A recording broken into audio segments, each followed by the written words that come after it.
ভারতের স্বাধীনতা সংগ্রামের ইতিহাসে একটি উল্লেখযোগ্য স্থান গ্রহণ করে আছে আলিপুর জেল।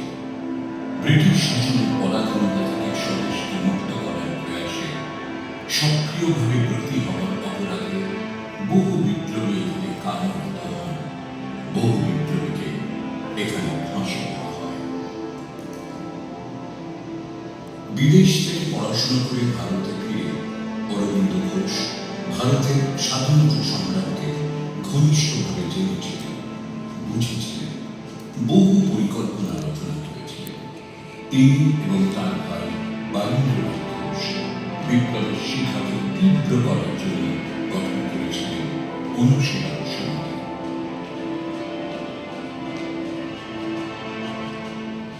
যুবকেরা এখানে শরীর চর্চার অনুশীলন করার জন্য আসত, কিন্তু আসল উদ্দেশ্য ছিল ব্রিটিশ সরকারের বিরুদ্ধে অভিযান চালানোর পরিকল্পনা বাস্তবায়ন।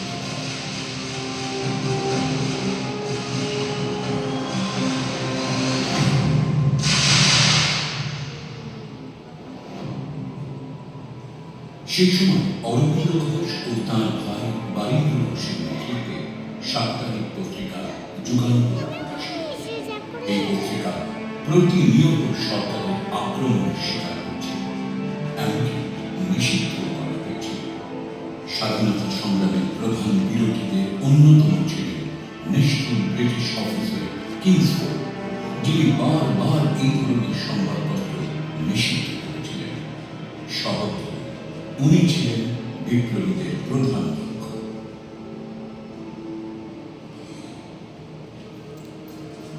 দুই বিপ্লবী ক্ষুদিরাম বোস এবং প্রফুল্ল চাকি কিংসফোর্ডকে বোমা মেরে উড়িয়ে দেওয়ার চেষ্টা করেছিলেন, কিন্তু তারা ব্রিটিশের হাতে ধরা পড়ার আগে দেশপ্রেমিক প্রফুল্ল চাকি আত্মহত্যা করেন। 19 বছর বয়সী যুবক ক্ষুদিরাম বোস ব্রিটিশের হাতে ধরা পড়েন। বিচারে তার ফাঁসি। ব্রিটিশরা অভিযান চালিয়ে অনেক সক্রিয়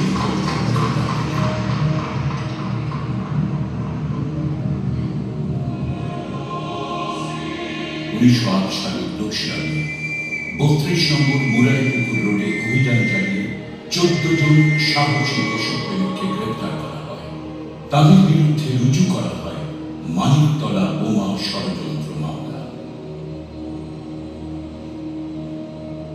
আজ আপনি যেখানে বসে আছেন, এখানে 30 জন সাহসী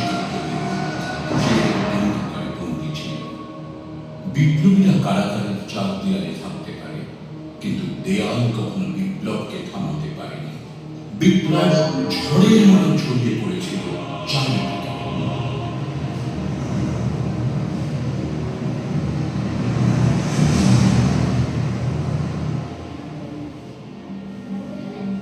বিপ্লবীদের জেল ভাঙার পরিকল্পনা ছিল।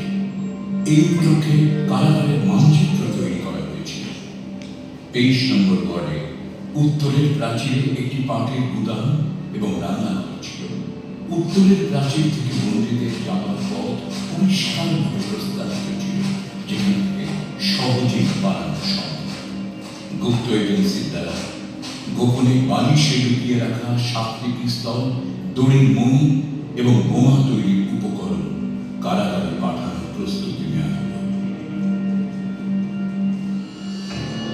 অরবিন্দ এবং বারীন্দ্র ঘোষ সহ প্রায় 30 জন বিপ্লবী ছিলেন এই জেলে। হঠাৎ খবর এল নরেন্দ্রনাথ ঘোষের ব্রিটিশ সরকারের রাজসাক্ষী হয়েছে।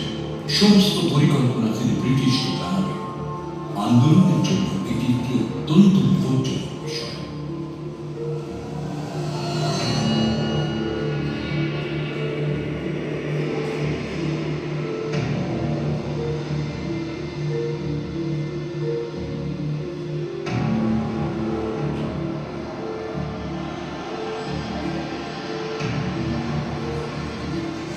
বিপ্লবীরা নরেন ঘোষালকে হত্যার পরিকল্পনা করেছিল। কানাইলাল দত্ত এবং সত্যেন্দ্রনাথ বসু নরেন ঘোষালকে হত্যার উদ্যোগ নিয়েছিলেন। পিস্তল আনা হয়েছিল যে কানাইলাল এবং সত্যেন্দ্র সরকারি সাক্ষী হওয়ার ইচ্ছে প্রকাশ করলেন, কিন্তু শর্ত দিল তার আগেই তারা একবার নরেন ঘোষালের সঙ্গে দেখা করবেন। 1908 সালের 31শে অগস্ট নরেন গোসাই তাদের সঙ্গে দেখা করতে তার শরীরে গুলির পর গুলি চালিয়ে তাকে শেষ করে দেওয়া হল। বিচারে কানাইলাল দত্ত ও সত্যেন্দ্রনাথ বসু ফাঁসি। দুজনের বিপ্লবের চেতনা ছিল এতই প্রবল যে এই দুঃসাহসী বিপ্লবীদের মুখে একটি শব্দ আসে। তারা হাসতে হাসতে আলিঙ্গন করেছিলেন মৃত্যুকে।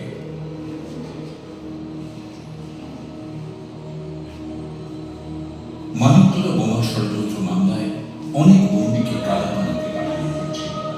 অনেককে প্রথমে মৃত্যুদণ্ড দেওয়া হয়েছিল, পরে তার কারাপানিকে প্রখ্যাত আইনজীবী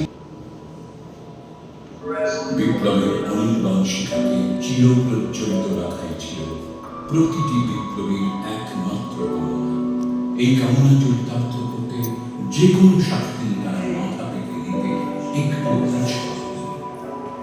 সেই আত্মত্যাগের সাক্ষ্য বহন করেছে আলিপুর জেলের প্রতিটি। আজ শতাধিক বছর বাদে ভারত মাতাকে ব্রিটিশ শাসন মুক্ত করার এই অনায়াস প্রচেষ্টা